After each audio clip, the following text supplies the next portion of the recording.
तुम्हें कितनी बार बताया है, मेरे तैयार होने से पहले मेरा नाश्ता तैयार हो जाना चाहिए। शादी के 25 सालों बाद भी मुझे क्यों बार बार एक ही बात बतानी पड़ती है? लता, तुम्हें क्या है? तुम तो आराम से घर पर रहोगी, मुझे काम पर जाना पड़ता है। तुम हो कि हमेशा बेवकूफों जैसी हरकत करती हो। अगर तुम यह जानबूझकर करती हो तो याद रखना, मुझसे बुरा कोई नहीं होगा। आज भी प्रशांत का पारा चढ़ा हुआ था। इन कटु शब्दों में अपना गुस्सा उतारते हुए, गीला तौलिया कुर्सी पर फेंकते हुए प्रशांत गुस्से से लता की तरफ देखने लगा। लता के लिए प्रशांत का यह बेवजह का गुस्सा कोई नई बात नहीं थी। वह महीने में 3-4 बार ऐसे ही लता पर बरस पड़ता था। पहले पहले लता उसका विरोध किया करती थी, लेकिन जब कई सालों तक प्रशांत में कोई बदलाव नहीं दिखा तो लता ने खुद को ही बदल दिया। अब प्रशांत के कुछ भी कहने से लता को कोई फर्क नहीं पड़ता था।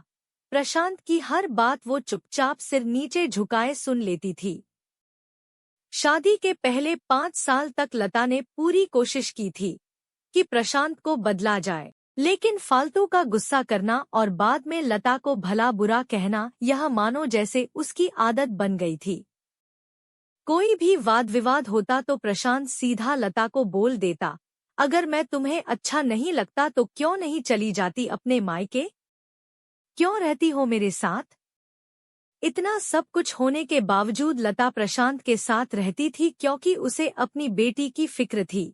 और वह जाती भी तो कहाँ, अपने बूढ़े हो चुके माँ बाप को इस उम्र में वह परेशान करना नहीं चाहती थी। समाज और लोग क्या कहेंगे, यह भी तो उसे देखना था। वह इतनी पढ़ी लिखी भी तो नहीं थी कि खुद जाकर कोई नौकरी कर सके और अपना और अपनी बेटी का पालन पोषण कर सके। लता को अब अपनी फिक्र नहीं थी। उसको फिक्र थी तो बस अपनी शादी लायक हो रही बेटी की। लता नहीं चाहती थी कि पति पत्नी के झगड़े की वजह से काव्या डिस्टर्ब हो। काव्या की पढ़ाई पूरी हो चुकी थी, उसके लिए अब शादी के रिश्ते आने लगे थे। कई रिश्तों को काव्या ठुकरा चुकी थी। 2-3 महीने बाद एक अच्छा रिश्ता आया। रिश्तेदारों और पहचान के लोगों ने भी लड़के के बहुत गुणगान किए थे।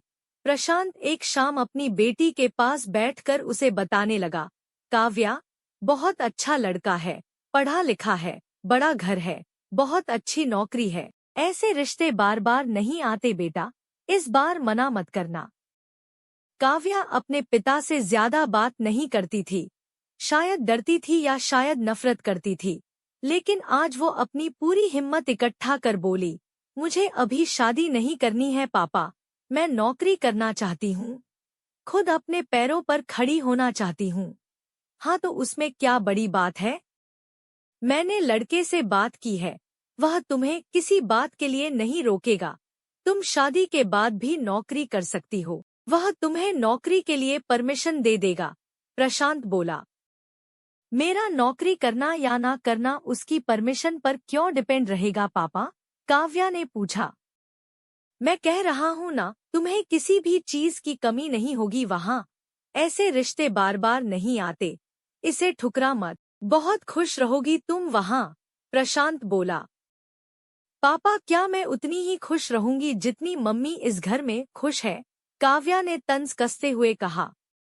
आज तुम्हारी जबान कुछ ज्यादा नहीं चल रही। प्रशांत गुस्से से आंखें बड़ी करते हुए बोला, पापा मुझे शादी ही नहीं करनी है, क्योंकि शादी के बाद अगर वह लड़का आपके जैसा निकला तो मैं क्या करूंगी? मुझे आपके जैसा जीवन साथी नहीं चाहिए जो बिना बात के मुझ पर हमेशा चिल्लाए। मुझे कुछ भी अपनी पसंद का लेना हो तो 10 बार सोचना पड़े, कहीं वह नाराज ना हो जाए। मेरी तबीयत कैसी भी हो उसे परवाह ना हो। रोटी थोड़ी सी मोटी बन जाए तो घर सर पर उठा ले, उसकी चेक बुक ना मिले तो भी मेरा ही दोष निकाले, और हर छोटी मोटी बात पर मुझे मायके जाने के लिए कहे। काव्या ने अपना दिल खाली करते हुए पापा से सब कह दिया। प्रशांत का गुस्सा 7वें आसमान पर था, लेकिन उसके मुंह से एक भी शब्द नहीं फूट रहा था। वो काव्या की बातें सुन रहा था। काव्या उतना ही बोलकर चुप नहीं हुई। आज पहली बार वह अपने पापा के सामने इतना कुछ बोल रही थी। पापा, आपने माँ के साथ हमेशा गलत व्यवहार किया है। आप अपने ऑफिस का गुस्सा बिना सोचे समझे माँ पर उतार देते हैं, कभी इस बात की परवाह भी नहीं करते कि उन्हें कैसा लगता होगा। आपकी बातें सुन सुन माँ ने अपना स्वाभिमान खो दिया।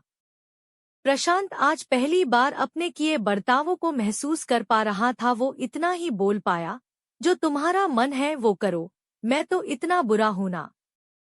काव्या ने प्रशांत का हाथ पकड़ा और बोली, पापा मुझे सिर्फ एक सवाल का जवाब दे दो, क्या आप चाहेंगे कि मेरा पति आपके जैसा हो? अगर आपका जवाब हाँ है तो कर दीजिए मेरा रिश्ता आज ही, और ना है तो मुझे आत्मनिर्भर बनने दीजिए। प्रशांत कुछ भी ना बोल पाया और वहां से चुपचाप बाहर चला गया। आज उसे लता के सामने जाने में शर्म आ रही थी। चलते चलते उसकी आंखों से आंसू बह रहे थे। प्रशांत ने आज से अपने आप को बदलने का निश्चय किया। अगले दिन से लता ने अपने पति में काफी बदलाव देखा। वह सोचने लगी कि जो हिम्मत काव्या ने दिखाई है, वह हिम्मत अगर मैं पहले ही दिखा देती तो शायद आज परिस्थिति कुछ और होती। अब काव्या पढ़ लिख कर अच्छी नौकरी करने लगी थी और 3 साल बाद उसके लिए एक अच्छा रिश्ता आया और उसकी विदाई पर प्रशांत बोला, बेटा तू हमेशा खुश रहेगी क्योंकि तेरा पति तेरे बाप जैसा नहीं है। प्रशांत की यह बात सुनकर लता और काव्या की आंखों से आंसू बहने लगे। दोस्तों, हमारे समाज में औरतों को भले ही देवी का दर्जा दिया जाता है, लेकिन वह स्वतंत्रता नहीं दी जाती जो उन्हें देनी चाहिए। उन्हें बचपन से ही बताया जाता है कि वह पराया धन है। स्कूल से आने में देर हो जाए तो पिटाई मिलती है। मोबाइल पर बातें करते हुए दिख जाए या खिड़की से झांकते हुए दिख जाए तो शक किया जाता है। माँ बाप का घर तुम्हारा नहीं है, पति का घर ही तुम्हारा घर है। जीवन भर यह बातें बता बताकर उन्हें ससुराल भेज दिया जाता है और एक दिन किसी छोटे मोटे झगड़े में ससुराल वालों से उन्हें सुनना पड़ता है कि इस घर को छोड़ दो और मायके चली जाओ। अब आप ही बताओ दोस्तों, ऐसी स्त्रियों का सच्चा घर कौन सा है? आखिरकार वह किस घर को अपना कहें?